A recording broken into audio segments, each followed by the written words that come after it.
Delivery के दर्द के शुरू होने से पहले यानी लेबर पेन स्टार्ट होने से पहले अगर पानी की थैली फूट जाए, मेम्ब्रेन रप्चर कर जाए एमनियोटिक सैक का, तो क्या होगा? यह सवाल हर गर्भवती महिला का होता है। उसके पूरे गर्भ के दौरान कभी न कभी हर एक महिला यह पूछती है, मैडम अगर पानी की थैली फूट जाएगी तो क्या क्या खतरा है? तो आइए आज मैं डॉक्टर मुदिता जायसवाल, ढाका मोतिहारी से स्त्री एवं प्रसूति रोग विशेषज्ञा, आपके इसी संशय को दूर करने के लिए उपस्थित हुई हूँ कि अगर मेम्ब्रेन रप्चर हो जाए तो क्या होगा। पानी की थैली बच्चे का स्विमिंग पूल है। इसे अंग्रेजी में एमनियोटिक सैक कहते हैं और इसमें जो पानी भरा होता है उसे एमनियोटिक फ्लूइड कहते हैं। और बच्चा इसी में खेलता है, कूदता है, उछलता है, इसे पीता भी है और इसमें पेशाब भी करता है। अगर यह पानी की थैली समय के पहले फूट जाए यानी दर्द उठने से पहले फूट जाए तो इसे pre mature rupture of membrane कहते हैं। लेकिन अगर यह थैली 37 वीक यानी बच्चे के डिलीवरी का समय पूरा हो गया, बच्चा टर्म पर पहुंच गया है, उसके बाद फूटती है तो इसे pre mature rupture of membrane कहते हैं।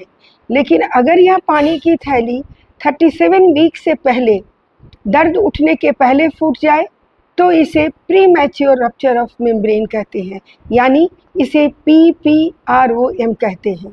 और pre mature rupture of membrane का मतलब हुआ PROM और PPROM का मतलब हुआ pre term pre mature rupture of membrane. और अगर यह पानी की थैली 28 वीक के पहले, गर्भावस्था के 28 वीक के पहले फूट जाती है तो इसे pre viable rupture of membrane कहते हैं। ऐसी स्थिति में प्रोग्नोसिस बिल्कुल अच्छा नहीं होता है क्योंकि बच्चा अपने एज ऑफ वायबिलिटी तक पहुंचा ही नहीं होता है। अगर पानी की थैली के फूटे हुए 24 घंटे से ज़्यादा बीत गया हो तो इसे प्रोलॉन्ग्ड रप्चर ऑफ मेम्ब्रेन कहते हैं। आइए अब हम बताते हैं, पहले यह समझते हैं कि पानी की थैली फूटती क्यों है, पानी गिरता क्यों है। तो आप इसके लिए समझें, नेचर ने कुछ इस तरह व्यवस्था की है कि बच्चा और उसके पानी की थैली को पूरी तरह से प्रोटेक्ट किया जाता है एक म्यूकस प्लग के थ्रू। वह म्यूकस प्लग एकदम सील पैक रखता है माँ की बच्चेदानी को, ताकि पानी की थैली ना फूटे और बाहर के इन्वायरमेंट का असर उस बच्चे पर ना पड़े। लेकिन जो जो डिलीवरी का समय नज़दीक आता जाता है, माँ का सर्विक्स सॉफ्ट होता जाता है। सॉफ्ट होने के साथ साथ थोड़ा थोड़ा खुलने भी लगता है, जिससे जो म्यूकस प्लग सर्विक्स को एकदम सील पैक करके रखा था वह सील पैक ढीला पड़ जाता है और यह म्यूकस प्लग बाहर निकल जाता है। इस म्यूकस प्लग के बाहर निकलने से बहुत ज़्यादा सिक्रीशंस आने लगते हैं। कभी कभी तो सिक्रीशंस इतने ज़्यादा आने लगते हैं कि वह माँ के पैरों तक, टखने तक ट्रिकल कर जाते हैं, पंजे तक भी पहुँच जाते हैं और पेशेंट को लगता है कि उसके बच्चे की पानी की थैली यानी उसका एमनियोटिक सैक फट गया है, मेम्ब्रेन रप्चर कर गया है।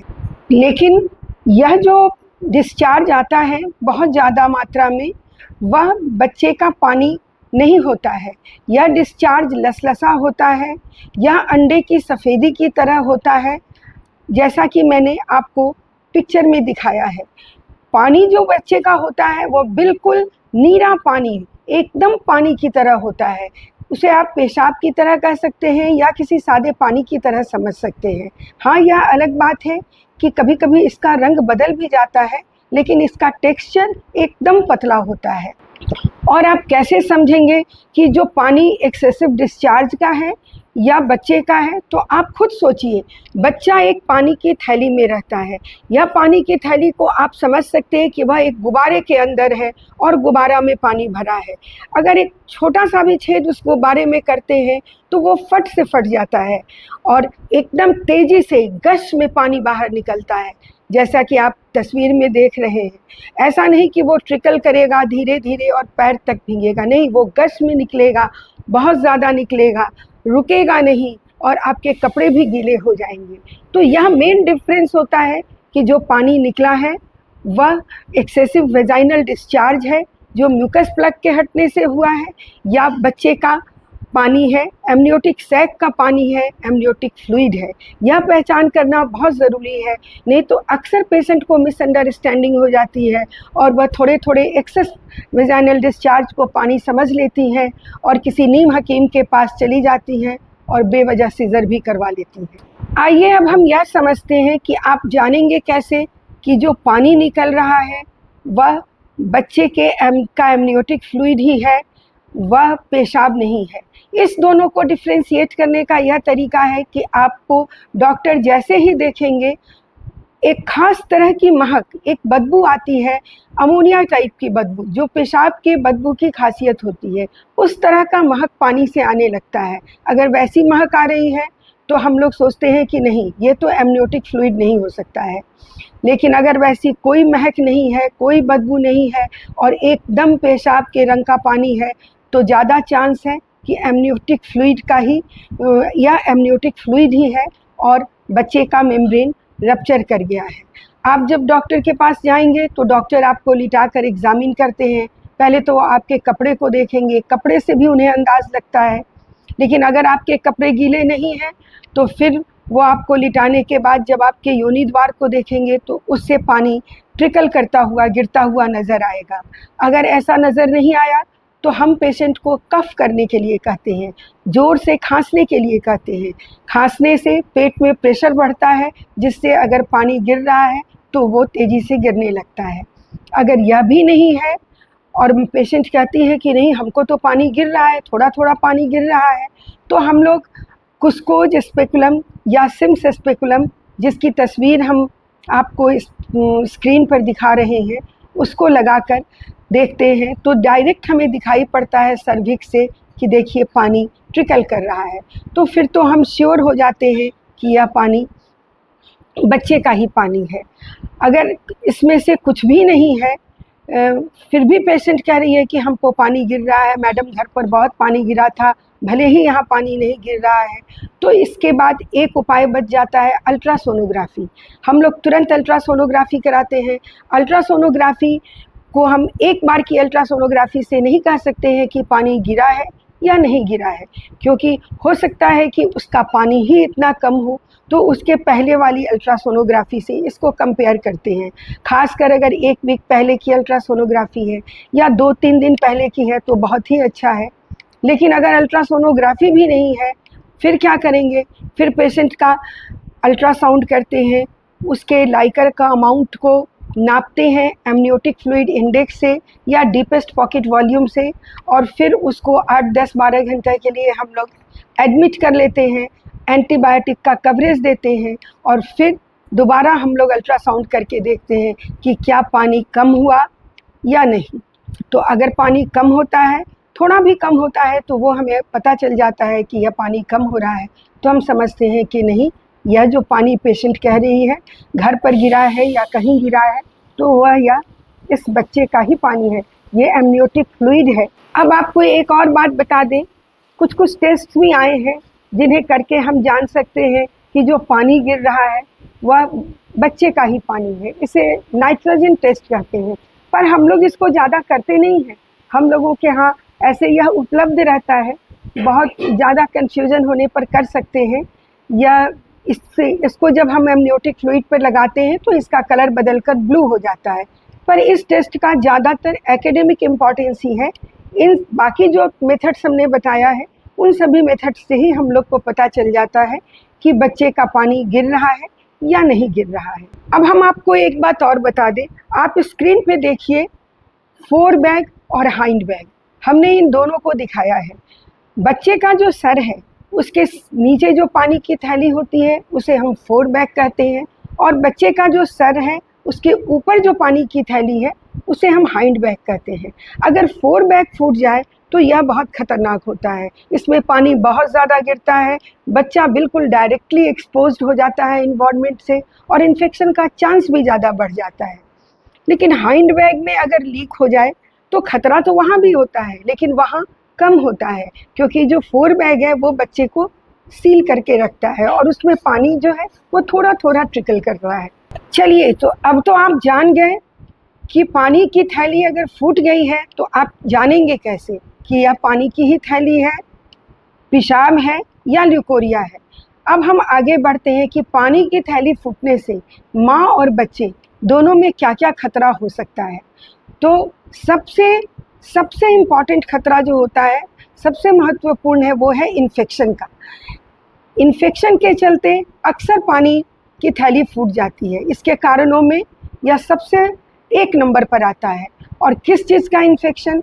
तो जेनाइटल ट्रैक्ट का, यानी कि माँ के योनि द्वार का इन्फेक्शन, वेजाइना का इन्फेक्शन, वल्वा का इन्फेक्शन, कोई भी इन्फेक्शन हो। पेशेंट को अगर डायरिया डिसेंट्री है यानी जीआईटी का इन्फेक्शन, अगर उसके यूरिन में इन्फेक्शन है यानी यूरिनरी ट्रैक्ट इन्फेक्शन, तो भी पानी की थैली फूट जाती है। पेशेंट को अगर हाई फीवर हो जाए तो भी पानी की थैली फूट जाती है। उसके बाद दूसरे नंबर पर आता है कि अगर यूट्रस के अंदर बहुत ज़्यादा प्रेशर हो जाए जिसे पानी की थैली संभाल नहीं पा रही है तो वह फूट जाता है। बहुत ज़्यादा प्रेशर किस किस कंडीशन में होगा?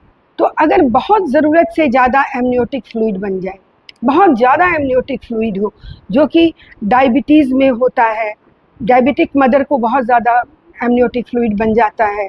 और दूसरा, अगर आपको ट्विन प्रेगनेंसी यानी जुड़वा बच्चा है या 3 बच्चे हैं यानी ट्रिपलेट प्रेगनेंसी है, तो भी बहुत ज़्यादा पानी यूट्रस में भर जाता है, या उन 2 या 3 बच्चे का प्रेशर उस पर पड़ता है जिसके चलते मेम्ब्रेन के रप्चर होने का चांस बढ़ जाता है।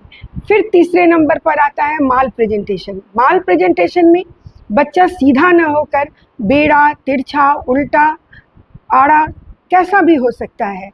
अगर बच्चा सीधा होता है तो बच्चे का सर माँ के पेल्विस में यानी कि डिलीवरी के द्वार में एकदम फिट बैठता है, बॉल बेयरिंग की तरह।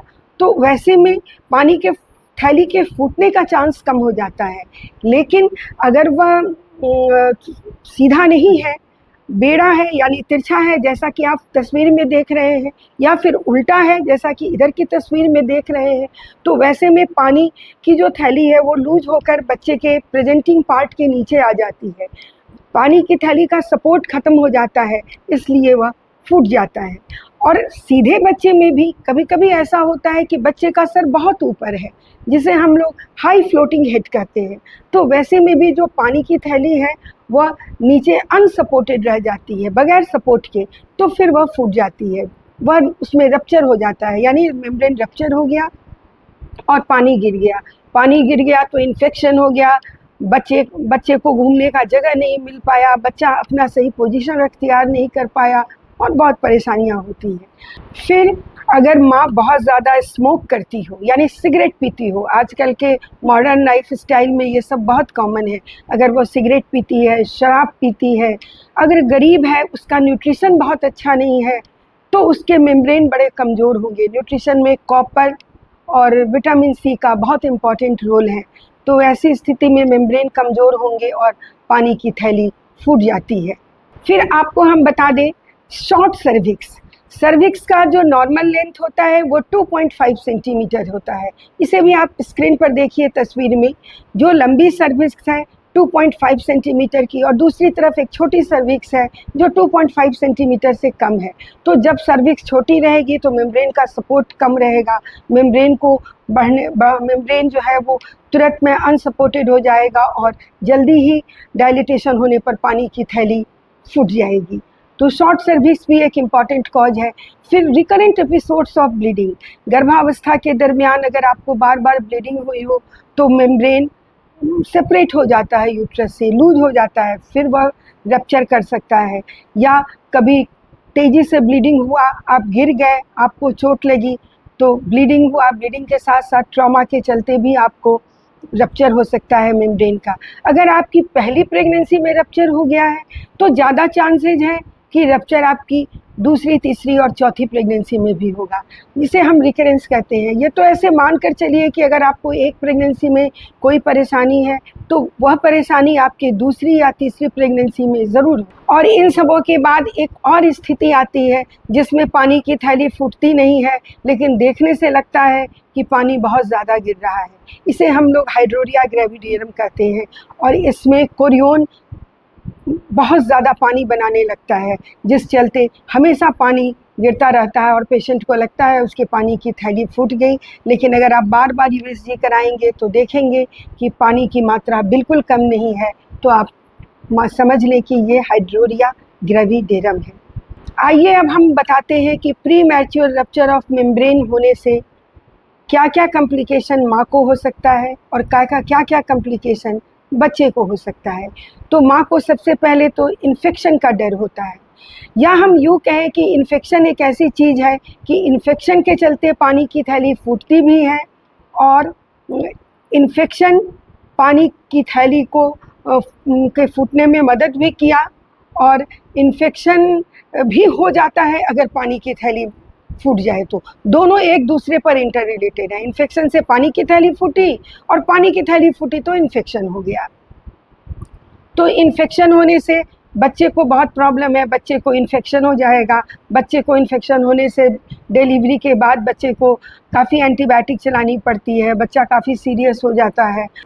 इसलिए इन्फेक्शन के खतरे को बचाने के लिए हम लोग, अगर एक बार पेशेंट का मेम्ब्रेन रप्चर हो गया है ऐसा पता चलता है, तो वैसे स्थिति में हम लोग मना करते हैं पेशेंट का बार बार इंटरनल एग्जामिनेशन करना, यानी पेल्विक एग्जामिनेशन बहुत अवॉइड करते हैं, और बहुत ज़्यादा ज़रूरी हो तभी हम लोग पेल्विक एग्जामिनेशन करते हैं। इन्फेक्शन के बाद इन्फेक्शन का एक सीरियस कंडीशन होता है कोरियोइम्यूनाइटिस। इसमें पेशेंट को बहुत ज़्यादा हाई फीवर हो जाएगा, उसके डिस्चार्ज का कलर रेड, ग्रीन या येलो हो जाता है। जब आप पेशेंट के पेट को टच करेंगे, छुएंगे, तो उसे बहुत दर्द का अनुभव होगा, यानी कि वह टेंडर हो जाता है। फिर उसके बाद बच्चे का हार्ट रेट भी बहुत ज़्यादा बढ़ने लगता है, बीपी भी फ्लक्चुएट करने लगता है। तो इस कंडीशन को हम कहते हैं कोरियोइम्यूनाइटिस। इसमें अगर जल्दी से जल्दी डिलीवरी नहीं कराई गई, सिजेरियन से या नॉर्मल डिलीवरी, तो इसमें नेग्लेक्ट करने से बच्चे की डेथ भी हो जाती है माँ के यूट्रस में। इसलिए जब भी मेम्ब्रेन रप्चर हो, आप रेगुलरली पेशेंट के सैनिटरी पैड को चेक कीजिए कि उसके लाइकर का कलर कैसा है, डिस्चार्ज का रंग कैसा है। हमेशा 2-3 घंटे के अंतर पर फीवर चेक करना है, पल्स रेट करना है चेक, हार्ट रेट चेक करना है, और पैल्पेट करके ऊपर से ही देखना है कि उसके पेट को छूने से उसको दर्द तो नहीं हो रहा है, या नहीं कि बार बार आप इंटरनल एग्जामिनेशन करें। इंटरनल एग्जामिनेशन आप बिल्कुल अवॉइड करें, अगर ज़रूरी हो तभी करें। एक और भी कैटास्ट्रॉफिक कंडीशन होता है अचानक पानी के थैली के फूट जाने से, वह कंडीशन होता है कॉर्ड प्रोलैप्स का। चूँकि बच्चे का सर ऊपर है, माल प्रेजेंटेशन है, हो सकता है कि बच्चे का कॉर्ड नीचे हो और प्रेजेंटिंग पार्ट के नीचे हो, और जैसे पानी की थैली फूटी कॉर्ड बाहर आ गया। अब तो कॉर्ड अगर बाहर आ गया तो ये तो एकदम डेंजरस कंडीशन है, कैटास्ट्रॉफिक कंडीशन है। इसको हम लोग एकदम एक्सट्रीम इमरजेंसी की तरह ट्रीट करते हैं। हाथों हाथ जितनी जल्दी हो सके सीजर करके बच्चे को निकालते हैं, नहीं तो बच्चे की गर्भ में ही मृत्यु हो जाती है। सिर्फ पानी फूटने से बच्चे की गर्भ में मृत्यु नहीं होती है। गर्भ में मृत्यु तब होती है जब कॉर्ड प्रोलैप्स हो जाए, या अगर पेशेंट को कोरियोइम्यूनाइटिस हो जाए और यह कोरियोइम्यूनाइटिस नेग्लेक्ट कर दिया जाए, उस पर ध्यान नहीं दिया जाए, तब इंट्रायूट्राइन डेथ होता है।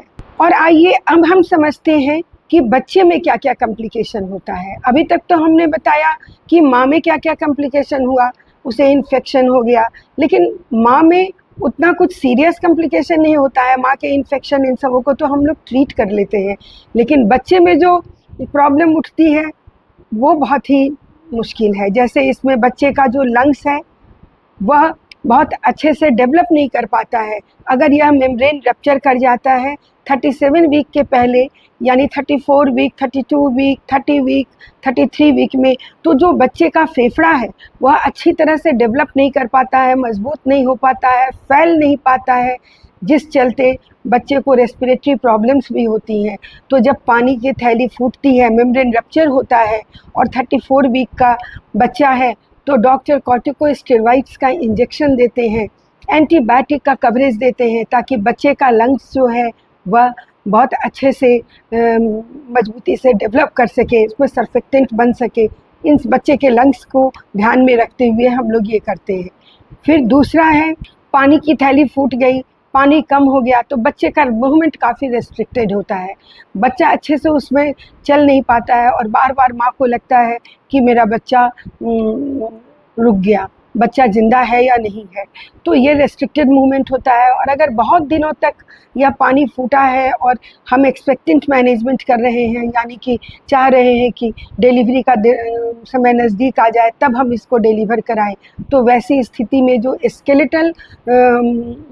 स्केलेटल एबनॉर्मेलिटीज़ आने लगती हैं, स्केलेटल डिफॉर्मिटी आने लगती है, जिसमें पॉटर फेसीज और आपको लिम्ब कॉन्ट्रैक्चर्स ये सब होते हैं। फिर पानी की थैली फूटती है, इन्फेक्शन होता है तो उसमें हाइपोक्सिया भी होता है। हाइपोक्सिया, अगर सेरिब्रल हाइपोक्सिया हो जाए तो वैसे में सेरिब्रल पाल्सी हो जाती है, बच्चे के ब्रेन में हेमरेज होता है, इंट्रावेंट्रिकुलर हेमरेज होता है, कन्वल्जन होता है, ये सब बच्चे को कई समस्याएं होती हैं। बच्चे पानी के फूट जाने से ज़्यादा रिस्क में चले जाते हैं। लेकिन हाँ, 24 घंटे तक अगर आप एंटीबायोटिक का कवरेज दिए हैं, माँ को बार बार कोई मैन हैंडल नहीं किया है, तो उतना भी घबराने की बात नहीं होती है। अगर एक बार पानी की थैली फूट जाए तो 24 घंटा तो हाथ में रहता ही है। आइए अब हम आपसे बात करते हैं कि पानी की थैली फूट गई तो हमें कैसे इसको मैनेज करना है, डॉक्टर कैसे मैनेज करते हैं। तो 24 आवर्स तक अगर सब कुछ ठीक है, जैसे ब्लड प्रेशर ठीक है, फीवर नहीं है, कोई इन्फेक्शन नहीं है, लाइकर का कलर अच्छा आ रहा है, वाइट है, तो डॉक्टर 24 घंटे तक लेबर पेन के उठने का इंतज़ार करते हैं। 50, 60, 70% केसेस में अगर आप इंतज़ार करेंगे तो दर्द उठ करके नॉर्मल डिलीवरी हो जाती है। लेकिन पेशेंट भी हड़बड़ा जाता है और डॉक्टर तो खुद ही रिस्क नहीं लेना चाहता है अगर आप हड़बड़ा गए तो अगर 24 आवर्स में नहीं उठा दर्द तो फिर लेबर को इंड्यूस किया जाता है, या जो आप मिज़ोप्रोस्टॉल से करें या आप ऑक्सीटोसिन चला कर करें, जैसे जो भी मेथड सुटेबल है उस पेशेंट के लिए। लेकिन अगर 37 वीक के पहले मेम्ब्रेन रप्चर हो गया, यानी 36 वीक में हुआ, 35 वीक में हुआ, तो वैसी स्थिति में भी हम लोग इसको बढ़ाना नहीं चाहते हैं कि हाँ आगे बढ़ के प्रेगनेंसी जो है 37-36 वीक पर से 37 वीक पार कर जाए। नहीं, अगर पेन उठ गया है तो 37 वीक में भी या 35 में भी स्टेरॉइड्स का इंजेक्शन दे के, एंटीबायोटिक का फुल कवरेज दे करके डिलीवरी अगर दर्द उठने से होने लगी है तो डिलीवरी करा देते हैं। स्थिति तब वैसी होती है जब 34 वीक से कम का बच्चा है। अगर 34 वीक का प्रेगनेंसी है और उसमें लीकिंग हो गई, मेम्ब्रेन रप्चर हो गया, तो स्टेरॉइड्स देना है, एंटीबायोटिक देना है और वेट करना है। लेबर पेन उठा तो ठीक है, नहीं तो इंडक्शन करते हैं, इंडक्शन के बाद डिलीवरी कराते हैं। डिलीवरी नॉर्मल भी हो सकती है, सिजेरियन भी हो सकती है, ये तो उस समय की स्थिति पर ही पता चलता है। लेकिन अगर 32 वीक प्रेगनेंसी है, 31 वीक प्रेगनेंसी है, 30 वीक प्रेगनेंसी है, तब प्रयास रहता है कि पेन को उठाया न जाए, एंटीबायोटिक का कवरेज दिया जाए और वेट किया जाए कि कम से कम 34 वीक पहुंच जाए, क्योंकि 34 वीक के बाद अगर बच्चा जो है डिलीवर होता है तो चांसेस बहुत अच्छे होते हैं।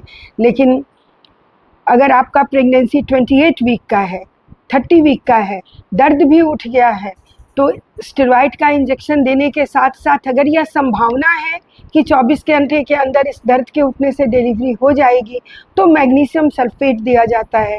यह दिया जाता है कि बच्चे के ब्रेन को प्रोटेक्ट किया जाए ताकि ब्रेन वाला कॉम्प्लिकेशन कम से कम हो सके या उसे नहीं करने दिया जाए। और डिलीवरी के बाद बच्चे की जैसी स्थिति हो वैसे हिसाब से हम लोग इसे पीडियाट्रिशियन को रेफ़र करते हैं। अगर 28 वीक या उससे थोड़े कम दिन का बच्चा है और डिलीवर कर गया है तो एकदम एक्सटेंसिव नियोनेटोलॉजी डिपार्टमेंट में भेज दें, नियोनेटोलॉजिस्ट के पास। अगर थोड़ा ठीक है तो चलिए आप पीडियाट्रिशियन को रेफ़र कर दें, अब वो उसका अपने हिसाब से आगे फर्दर ट्रीटमेंट करेंगे। आशा करती हूँ कि पानी की थैली के फूटने से जो भी खतरा है, उस खतरे के बारे में मैंने जो कुछ भी आपको बताया है, कितना आपको घबराना है, नहीं घबराना है, यह बताया है। और अगर यह आपको समझ में आया है, अच्छा लगा है, तो आप मेरे इस वीडियो को ज़रूर आगे शेयर करेंगे, लाइक करेंगे और अगले वीडियो के से जुड़े रहे। अगली बार हम एक नई समस्या को, वैसी कॉमन समस्या को लेकर आएंगे जो हमारे आउटडोर में अक्सर पेशेंट्स हमसे पूछती हैं। धन्यवाद।